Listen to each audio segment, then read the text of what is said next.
Ancient Egyptian North Star eclipsed by astronomical discovery. The star used by ancient Egyptians as their North Star has just been discovered to be one part of a pair of binary stars that periodically eclipse one another. This according to NASA scientists.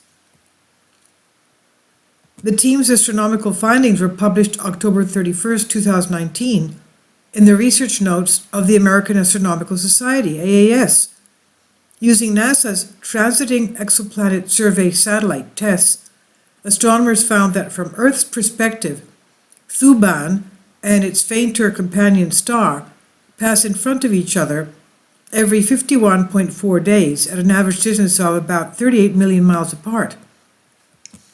Also known as Alpha Draconis, the star is located 270 light-years from Earth in the constellation of Draco, the dragon, and Thuban is estimated to be 5 times brighter and nearly double the size of its stellar companion, and while it is not a particularly bright star to us, it held a special place in the hearts of the ancient stargazers. Ancient dragon star of the Egyptians, caused by the gravitational pull of the sun and the moon on the Earth, the 26,000-year-long precession cycle determines which star is seen at the North Celestial Pole at any given time. Several historical sources claim Thuban lay almost exactly at the North Celestial Pole in the year 2787 BC. That's about 5,000 years ago, and this can be confirmed with modern astronomical models. Thuban, therefore, as a part of the constellation Draco the Dragon, lay at the fixed celestial North Pole when the Egyptians were building the pyramids. We're talking about the Giza pyramids. In the 1960s, the so-called air shafts in the Great Pyramid of Giza that were once thought to serve for ventilation as the pyramids were being built were found to align to the star Thuban at the North Celestial Pole, around which the heavens appeared to turn. And now scientists find as the dragon star flies around the universe at a certain stage in its cycle, viewed from Earth, it is eclipsed by another star. Thuban, or Alpha Draconis, images of northern sky, was the North Star of the time of the building of the pyramids in this NASA image. Now, how did we miss this up to now?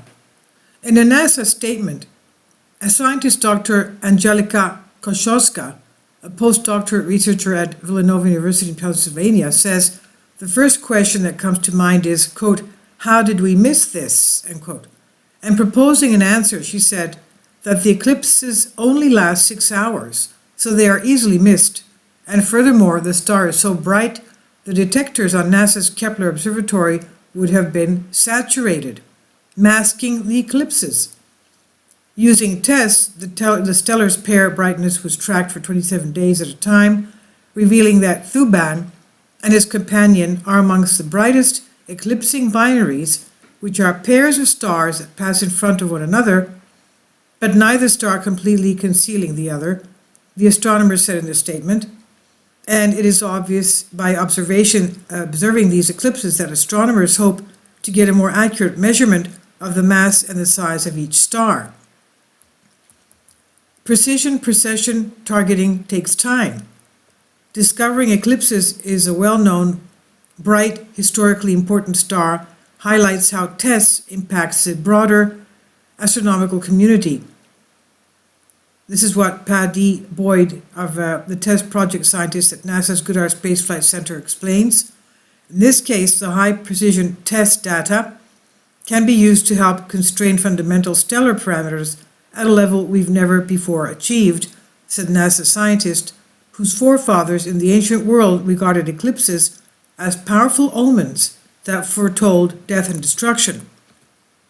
The modern polar star Polaris, our northern pole star, formerly Phoenici, will get as close as it will get to the celestial North Pole on March 24th, 2100, but Thuban's precession, as seen from Earth, will only be beaten by the star Alderaan which will take its turn at the apparently fixed North Pole around the year 7500 AD.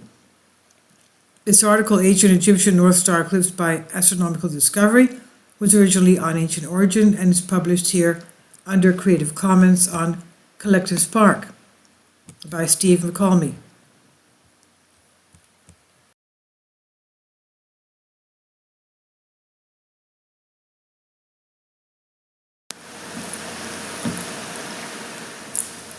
If you'd like to join me on my Patreon account, you will hear content not covered by mainstream media.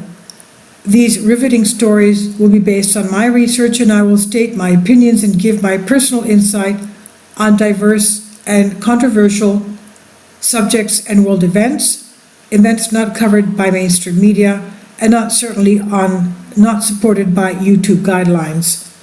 So whatever I have on my Patreon, most of those will not be on my YouTube channel. Please consider becoming a member today. More of the most significant and important videos will be on my Patreon channel. Your support helps me to continue my research and keeps this YouTube channel alive. And we depend on your support, your generous charity, because we help economically challenged families here in Athens, Greece, in Kapota, and we also help the young generation with university tuition and the community around our church. Thank you.